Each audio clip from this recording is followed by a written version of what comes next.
ఆ దేవుని సన్నిధిలో ప్రార్థన చేసేటప్పుడు ఎట్లా ప్రార్థన చేయాలి, దేవుని బ్రతిమలాడుకునేటప్పుడు ఎలా బ్రతిమలాడుకోవాలి, ఎలా ప్రార్థన చేస్తే ఆ దేవుని మనస్సును మనం గెలుచుకోగలుగుతాం.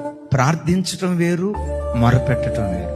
మొర అనే మాటకు డీప్ క్రై అనే పదం ఇంగ్లీష్ లో వాడబడింది. బిడ్డను కనేటప్పుడు ఆ ప్రసూతి కాలంలో గర్భస్థ తల్లి కేకలేస్తదే, ఒకేసారి 20 ఎముకలు ఇరిగిపోతే ఎంత బాధ ఉంటుందో ఒక తల్లి ప్రసవ వేదన అనుభవించేటప్పుడు అంత బాధను అనుభవిస్తుంది. ఆ పురిటి నొప్పులు భరించలేక అయ్యో అయ్యో అని ఆర్తనాధ్వని చేస్తదే. ప్రసవ వేదన పడే తల్లి ఆర్తనాధ్వని చేస్తున్నట్లుగా మీ సన్నిధిలో అలా మేము మొరపెడుతూ ప్రార్థన చేస్తున్నామయ్యా.